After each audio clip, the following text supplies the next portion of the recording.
Hello and welcome to YourTown television program. I'm your host, Paula MacNab. And again, I have the privilege of interviewing some of the best and brightest minds here on the Monterey Peninsula. And this segment of the show is no exception. My guest today is Mark Baer. And Mark Baer and I are going to get to know each other as he gets to know you on this program. He's fascinating, he's interesting, he's involved, and he's a great guy. Welcome to the program, Mark. Thank you. My new publicist sounds great. Exactly.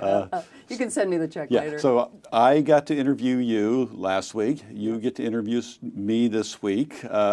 We're becoming hosts of the new YourTown program. We're feeling it out as we go, and this is very exciting to be doing this. Well, it's really fun, and I was delighted, Mark, when you called me a few months ago, because we both were hosts of the previous YourTown, and I'm going to have you explain a little bit of that to some of the viewers who did not get to see it previously, and then share your vision, our vision of where this can go in the future, and hear some of the things that you're personally working on. So give our viewers some background on YourTown television program, please. Okay, so YourTown was created by Jim Vossen, and it ran, it was shot live on Garden Road at 5 o'clock, and it was kind of terrifying. Live television is kind of terrifying. But it's very exciting. It's a very adrenaline rush, yeah, and it's very addictive once you start doing that high wire act. Yes. And that ran for many, many years. And then when these studios moved to Heritage Harbor now, the YourTown show didn't come along with us. But it's a show that everyone knew over the years.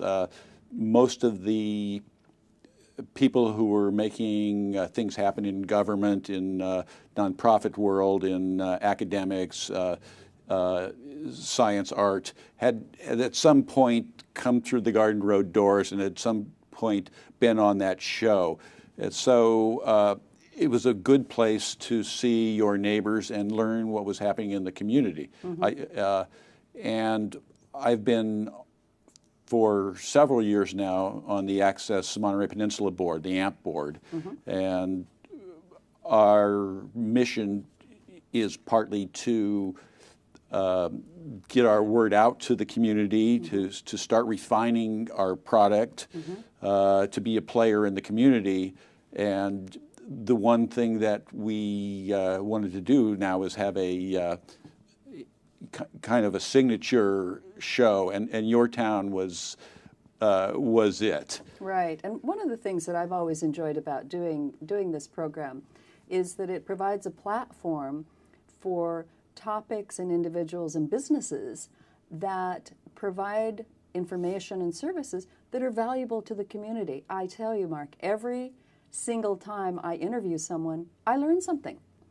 You know, I learn so much about Point Lobos and about the Film Commission and so much. It's a great platform. So I'm excited that we're doing it, and thank you for including me in getting it revived. And so one of the things that I'm finding in my own life and that I've been kind of incorporating into my life and encouraging people as a luxury is just the art of conversation. Yes. To spend time with people. And so one of the great things about a camera is people will show up.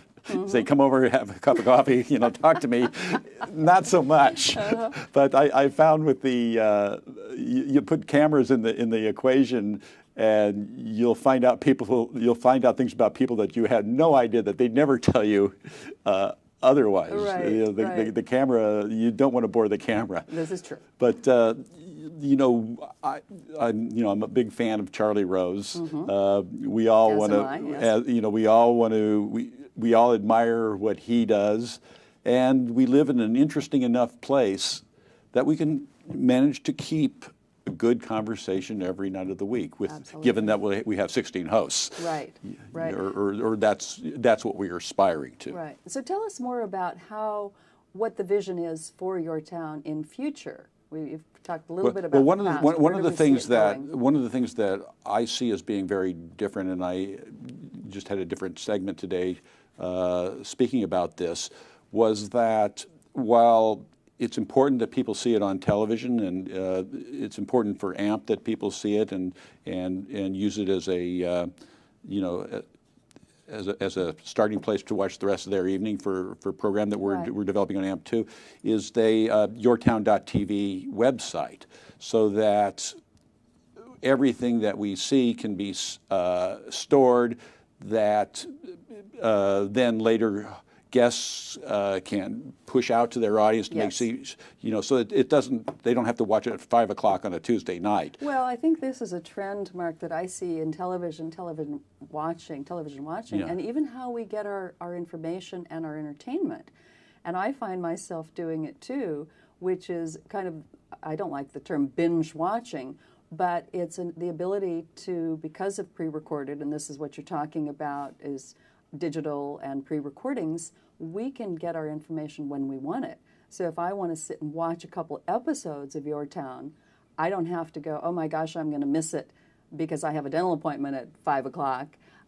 I can know that I can always get it. So the point you're making is extremely important. So that's the viewer's end.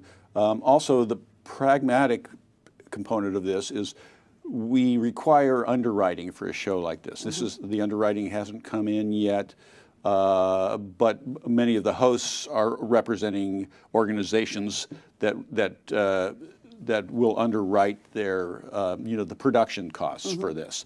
And for any underwriter, we want to make sure that they're getting value for their contribution. Anybody that we feel is willing to help us in this venture, they're our champions, and we want to be their champions. Absolutely. And so by that I mean, for instance, not only will we eventually have their names on, like imagine you're watching the nightly news on PBS and you see your underwriter. Not only will we have our underwriters' names on the screen there, but we want to make sure that at the website we can link to their causes.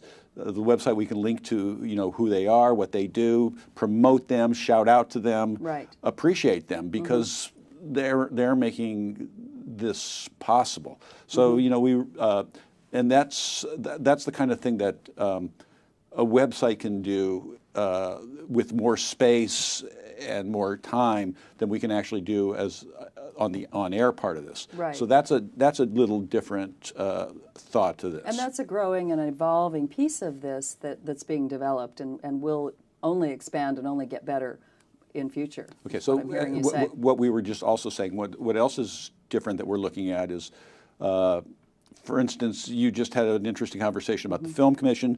You just had a interesting conversation about Point Lobos. But we want, in the past, well, you'd see those guys again in 6 months or maybe in a year. We want guests to come back and have a continuing conversation, an ongoing conversation, so that we can get into more depth. Right. We can only go so far in 18 minutes. Right. But again, with the online component, as we over time have a continued conversation, you'll be able to see a progression. Right.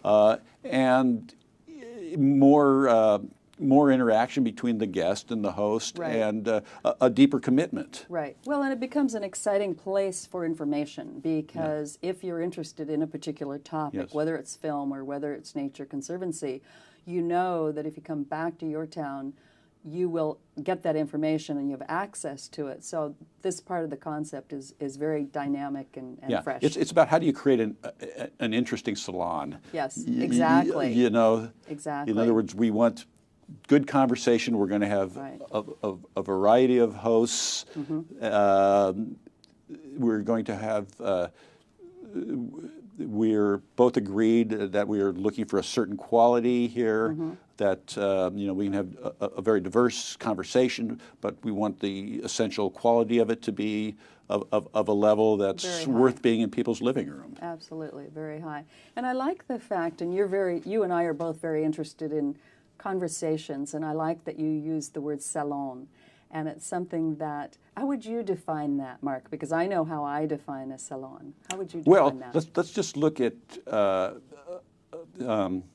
someplace like Paris in and let's see, we're at 1870, 1880 in Paris. Well, it's a pretty small town at that point. It's not millions of people. It was a small town. But what made it is that all interesting people were connecting with each other.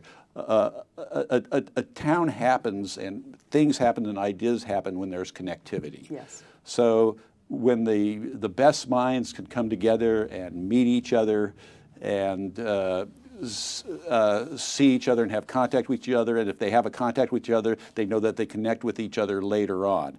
So if we can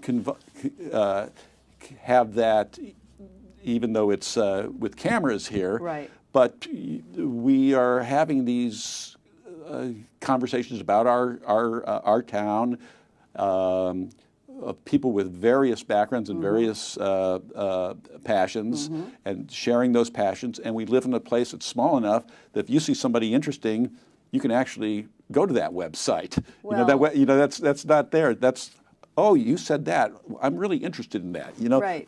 And so that's what makes dynamism, and that's what we hope we can create here. Right. Well, I find that very exciting, and I've personally been fortunate enough to have in Paris, one of my favorite places on the earth, that kind of experience where on Sunday afternoons, the host or hostess would have a gathering of people. There were artists, there were intellectuals, there were writers, there were filmmakers, there were ordinary people, and we all have a story.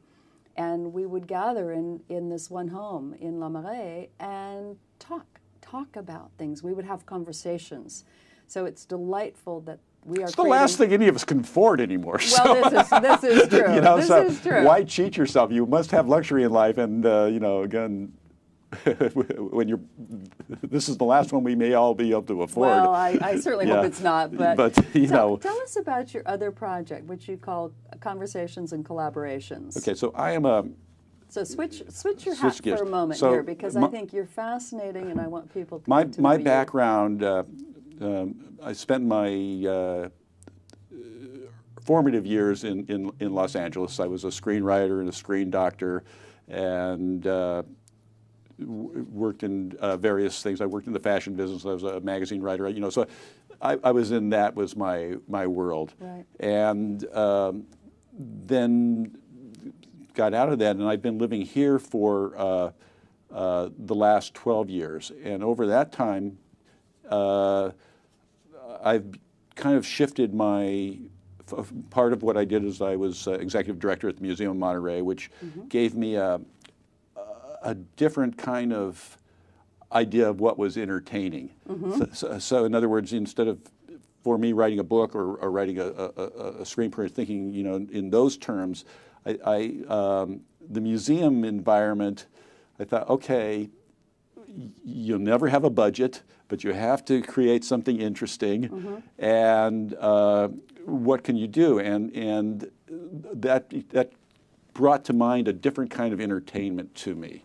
Over the last few years, I've had a project called Two Dances in My Garden, which is we're based on themes about the ballet russes of the turn of the century. So these two dances from the beginning of the century became conversation point to do art around and dance around and expression around and poetry around. So I'm doing the third one, which is in an original dance. In the meantime, as I was writing, the only difficult things, so again, this was for 7 screens, and the idea was to do a density of language, and that you were having a kind of a non sequitur storytelling that you created in an environment so that that could be in a public place, that a visitor could watch this for 2 or 3 minutes at a time, rather than have the the linear nature of a film. Yes. So this is a real multimedia experience. Yes. Per se. Yeah. Rite of Spring is the other piece. Right. I knew it would come to you. Yeah. If we don't think about it, it comes to us. Anyway, which caused a riot. The Nijinsky dance did it. So I lived in this. In this present moment, I'm trying to deal with present contemporary issues, strange historical issues that are going on around us. And I tend my preference is not to deal head on. You know, I tend to, so I look for a historical rhyme, and then I create an environment to live in, and then I'm working on big canvases, 6x9 canvases, and that becomes my kind of theater of action. Right. And then I create this thing, I channel what I'm feeling, I use the paint, create the characters, and then I have the experience first, and then I write it.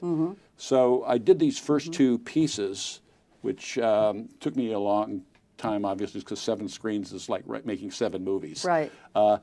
And I had to pause. So I have a show now running on AMP as well called Conversations and Collaborations, because I took a very deep, you know, it's into my own head, and you're living in your head. But at a certain point, you have to come out, and you want to talk to your immediate tribe. Right. So when you do come out, just because we're going to wrap here in just a moment, when you do come out, a beautiful place to come out is a format like YourTown, or being a guest on your show, is what I'm hearing you say. That's, well, why wouldn't it be? Why wouldn't it be? Why wouldn't it be? Well, tell our viewing audience just one more time how they can connect with us here on YourTown. YourTown.tv. YourTown.tv.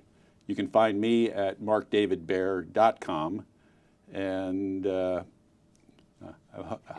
we look forward truly to. I look forward to seeing more of your programming and getting more into your very interesting labyrinthine brain and see what you're coming up with. And I know that our guests will as well. So it's been a real pleasure learning more about the general programming that you're working on, that I'm working on with you, as well as learning about what you're doing. And if you want into this party, you know, contact us if you want to be a host, if you want to be a guest, if you want to be part of this. Absolutely. If you want to work on the website, if you want to work on any number of things. It takes a village for this thing. It takes a village. Mark, thank you so much. Thank you for joining us on YourTown television program. I'm your host, Paula Joy MacNab.